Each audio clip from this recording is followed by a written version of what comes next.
Hello viewers, வணக்கம் and welcome to my channel நம்ம வீட்டு ஸ்பெஷல். இன்னைக்கு நம்ம என்ன பார்க்க போறோம் அப்படின்னா, நல்ல மீன் குழம்பு வத்த குழம்பு டேஸ்ட் காரசாரமான நார்த்தங்காய் குழம்பு தான் இன்னைக்கு நம்ம வீட்டு ஸ்பெஷல். இந்த குழம்புக்கு தனியா சைட் டிஷ் எதுவும் தேவையில்லைங்க. ஜஸ்ட் அப்பளமும் வத்தால் வச்சு சாப்பிட்டாலே போதும். அவ்வளவு டேஸ்டா இருக்கும்.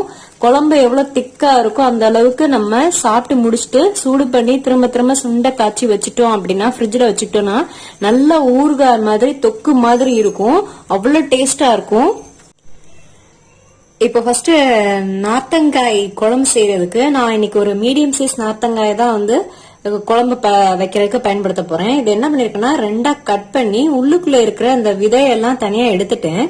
அதுக்கப்புறமா இந்த மாதிரி குட்டி குட்டி பீசஸா கட் பண்ணி எடுத்திருக்கேன். ஒரு இதுல கூட கொட்டை இருக்க கூடாது. எல்லாத்தையுமே கண்டிப்பா அந்த விதைய பார்த்து நீக்கிருங்க. இதே மாதிரி மிச்சம் இருக்கிற அந்த பாதி பழத்தையும் நான் கட் பண்ணி எடுத்துக்கிறேன். நார்த்தங்காய் தோல் கொஞ்சம் கனமா இருக்கும். அதனால முடிஞ்ச வரைக்கும் கொஞ்சம் குட்டி பீஸா போட்டீங்கன்னா சீக்கிரமா வெந்து வந்துடும். அதுக்காக தான் ஃபர்ஸ்டே நார்த்தங்காயை கட் பண்ணிட்டு உள்ள இருக்க அந்த விதையெல்லாம் எடுத்துட்டு இந்த மாதிரி குட்டி குட்டி பீசஸா கட் பண்ணிக்கோங்க. நீங்க எவ்வளவு குழம்பு வைக்க போறீங்களோ அந்த அளவுக்கு நார்த்தங்காய் எடுத்துக்கோங்க. நான் இன்னைக்கு எனக்கு ஒரு காய் போதும் அப்படிங்கறதுனால நார்த்தங்காய் ஒரு பழம் எடுத்திருக்கேன். இது நம்ம இந்த நார்த்தங்காய் எப்படி பார்த்து வாங்கணும் அப்படின்னா, கொஞ்சம் செங்காயா இருக்கணும். அதாவது லைட் எல்லோவும் கிரீனும் கலந்த மாதிரி இருக்கிற பழமா பார்த்து எடுத்தீங்க அப்படின்னா நமக்கு குழம்புக்கு நல்லா இருக்கும். அதே சமயத்துல அந்த துவர்ப்பு தன்மையும் கொஞ்சம் கம்மியா இருக்கும். ஃபுல்லா அப்படியே டார்க் கிரீன்ல வாங்கிடாதீங்க, அப்புறம் குழம்பு லைட்டா கசப்பாயிரும். அதனால லைட்டா செங்காயா இந்த மாதிரி எல்லோவும் கிரீனும் கலந்த மாதிரி இருக்கிற நார்த்தங்காய் வாங்கினீங்க அப்படின்னா உங்களுக்கு குழம்பு ரொம்ப சூப்பர் டேஸ்டா இருக்கும். இப்ப வாங்க மிச்சம் இருக்கிற பழத்தையும் இந்த மாதிரி கொட்டை இல்லாம தனியா கட் பண்ணி எடுத்து வச்சுக்கலாம். இப்ப நார்த்தங்காய் குழம்பு வைக்க போறோம் அப்படின்னு டிசைட் பண்ணிட்ட உடனே நம்ம ஒரு பெரிய எலுமிச்சம்பழம் சைஸ் அளவுக்கு புளி எடுத்து ஒரு 3/4 டம்ளர் அளவுக்கு தண்ணி ஊத்தி அதை நல்லா ஊற வச்சு கரைச்சு புளி தண்ணி எடுத்து வச்சுக்கோங்க. அதுக்கப்புறம் ஒரு பெரிய வெங்காயத்தை இந்த மாதிரி பொடியா கட் பண்ணி தனியா எடுத்து வச்சுக்கோங்க. உங்களுக்கு சின்ன வெங்காயம் பிடிக்கும் அப்படின்னா அதுவும் ஒரு 10 சின்ன வெங்காயத்தை தோல் உரிச்சு அதே பொடியா கட் பண்ணிக்கோங்க. நம்ம விருப்பம் தான், சின்ன வெங்காயம் பெரிய வெங்காயம் எது வேணாலும் சேர்த்துக்கலாம். இப்ப நம்ம நார்த்தங்காய் குழம்பு வச்சிடலாம். அதுக்காக பாத்திரத்தை கொஞ்சமா நல்லெண்ணெய் ஊத்திருக்கேன். எண்ணெய் இந்த குழம்புக்கு கொஞ்சம் கூட தான் ஊத்தணும். இதுக்கு நல்லெண்ணெய் தான் நல்லா டேஸ்டா இருக்கும். இப்ப எண்ணெய் காஞ்சிச்சு. எண்ணெய் காஞ்சதுக்கு அப்புறம் பாத்தீங்க அப்படின்னா இதுல 1 டேபிள் ஸ்பூன் அளவுக்கு வெந்தயம் சேர்த்துக்கோங்க. அதுக்கப்புறமா 1 டேபிள் ஸ்பூன் அளவுக்கு கடுகு சேர்த்துக்கோங்க. 1/2 டேபிள் ஸ்பூன் அளவுக்கு சோம்பு சேர்த்துக்கோங்க. கடுகு சோம்பு வெந்தயம்லாம் எண்ணெயிலே நல்லா பொரியணும். இப்ப கடுகு சோம்பு வெந்தயம்லாம் பொரிஞ்சதுக்கு அப்புறம் நம்ம கட் பண்ணி வச்சிருக்க வெங்காயத்தை சேர்த்துக்கோங்க. சின்ன வெங்காயம் சேர்த்தாலும் இதுக்கு நல்லா டேஸ்டா இருக்கும். பெரிய வெங்காயம் சேர்த்தாலும் ஒன்றும் தப்பு இல்லை. இப்ப வெங்காயம் நல்லா வதங்கணும். வெங்காயம் சேர்த்ததுக்கு அப்புறம் அடுப்பை கொஞ்சம் மீடியம் ஃப்ளேம்ல மாத்திக்கோங்க. வெங்காயம் கலர் மாறிடக்கூடாது.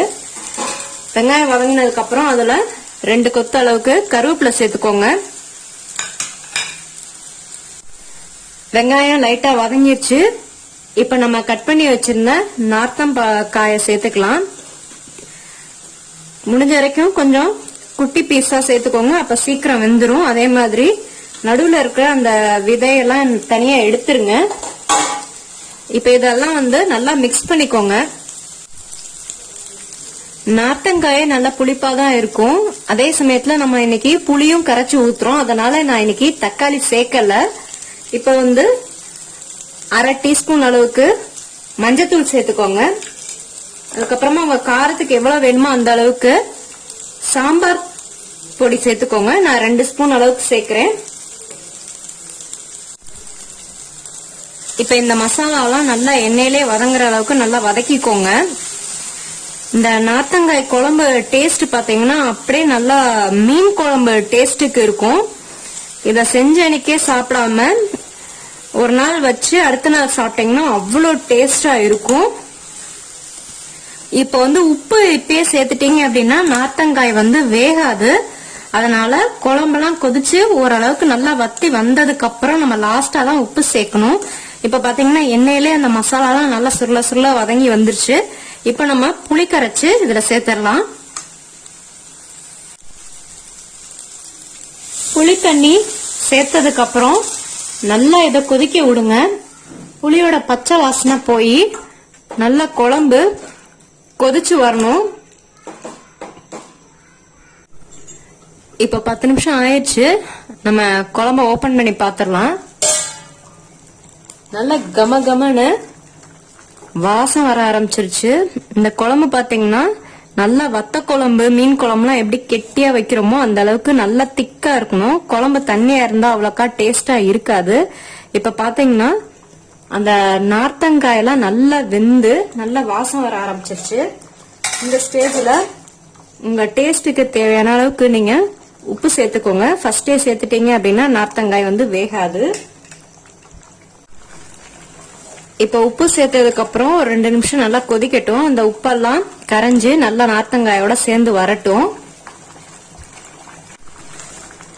இப்ப 2 நிமிஷம் ஆயிருச்சு. உப்பு நல்லா கரைஞ்சு குழம்பு இன்னும் நல்லா திக்கா வர ஆரம்பிச்சிருச்சு. இப்ப பாத்தீங்கன்னா நார்த்தங்காய்க்கு தோல்ல லேசா ஒரு துவர்ப்பு தன்மை இருக்கும். அதுக்காக தான் நம்ம வந்து லாஸ்டா இறக்கும் போது ஒரு 2 டேபிள் ஸ்பூன் அளவுக்கு வெல்லம் சேர்த்துக்கணும். வெல்லம் சேர்க்கும் போது நல்ல காரம், இனிப்பு, புளிப்பு இது எல்லாமே சேர்ந்து இந்த குழம்புக்கு ஒரு நல்ல ஒரு தித்திப்பு டேஸ்ட் தரும்.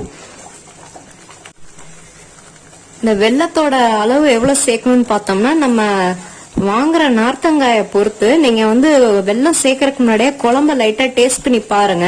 புளிப்பு சுவை எவ்வளவு இருக்கு அப்படிங்கிற பார்த்துட்டு அதுக்கேத்த மாதிரி எவ்வளவு வெல்லம் சேர்க்கணுமோ நீங்க சேர்த்துக்கோங்க. இப்ப வெல்லம் சேர்த்ததுக்கு அப்புறம் ரொம்ப கொதிக்கணும்னு அவசியம் இல்லை. லைட்டா வெல்லம் கரைஞ்சதுக்கு அப்புறம் அடுப்பை ஆஃப் பண்ணிடலாம். அவ்வளவுதான். இனிப்பு, புளிப்பு, காரம் நல்லா சேர்ந்து நல்ல சுவையாவும் நல்ல மணமாவும் நம்ம வீட்டு ஸ்பெஷல் நார்த்தங்காய் குழம்பு ரெடி ஆயிடுச்சு. நீங்களும் உங்க வீட்டுல ட்ரை பண்ணி பாருங்க. உங்களுக்கு இந்த வீடியோ பிடிச்சிருந்தா லைக் பண்ணுங்க, ஷேர் பண்ணுங்க, மறக்காம நம்ம சேனலை சப்ஸ்கிரைப் பண்ணுங்க. நன்றி, வணக்கம்.